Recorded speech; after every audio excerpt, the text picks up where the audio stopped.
ایران کے شہید supreme leader آیت اللہ سید علی خامنائی صاحبزادی، بہو، داماد اور کمسن نواسی سمیت خاندان کے 5 افراد کی نماز جنازہ ادا کر دی گئی۔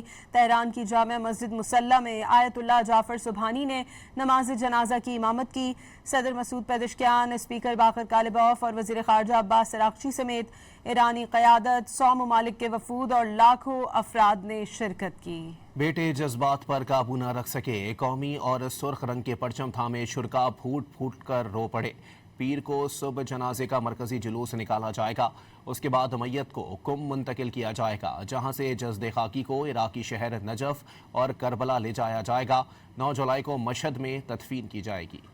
شہید ایرانی سپریم لیڈر آیت اللہ سید علی خامنائی اور ان کے اہل خانہ کی نماز جنازہ تہران کی گرینڈ مصلی کمپلیکس میں ادا کر دی گئی۔ نماز جنازہ 3 مراحل میں ادا کی گئی۔ پہلے مرحلے میں رہبر اعلیٰ علی خامنائی، دوسرے مرحلے میں ان کی بیٹی بشرا خامنائی، داماد مصباح الہدا باکری اور بہو زہرا عادل کی نماز جنازہ ادا کی گئی، جبکہ تیسرے مرحلے میں شہید سپریم لیڈر کی کمسن نواسی زہرا محمدی کی نماز جنازہ ادا کی گئی۔ نماز جنازہ میں ایرانی صدر مسعود پزشکیان، اسپیکر باقر کالباف سمیت اعلیٰ حکومتی عہدیدار شریک ہوئے۔ نماز جنازہ میں 100 ممالک کے وفود سمیت لاکھوں افراد نے شرکت کی۔ تہران میں فضا سوگوار اور ہر آنکھ اشک بار ہے۔ تہران کی گرینڈ مسجد کے اطراف کی سڑکیں بھی شرکاء سے بھر گئیں۔ نماز جنازہ میں انتہائی رقت آمیز مناظر دیکھے گئے۔ شرکاء نے ایرانی اور سرخ رنگ کے پرچم تھام رکھے تھے۔ نماز جنازہ کے لیے جسد خاکی لایا گیا تو شہید رہبر اعلیٰ کے بیٹے بھی فرط جذبات سے رو دیے۔ کمسن نواسی کی میت نماز جنازہ کے لیے لانے پر مسجد میں موجود خواتین کی آنکھوں سے اشک بہہ نکلے۔ ماتم بپا کر کے کمسن شہید کو پرسا دیا۔ نماز جنازہ سے قبل نوحہ خوانی بھی کرتی رہیں۔ آیت اللہ سید علی خامنائی اور ان کے ساتھ شہید ہونے والے ان کے اہل خانہ کی میتیں تہران میں عوامی دیدار کے لیے رکھی گئی ہیں۔ پیر کو صبح جنازے کا مرکزی جلوس نکالا جائے گا، اس کے بعد میت کو قم منتقل کیا جائے گا، جہاں سے جسد خاکی کو عراقی شہر نجف اور کربلا لے جایا جائے گا۔ 9 جولائی کو شہید سپریم لیڈر کی ان کے آبائی شہر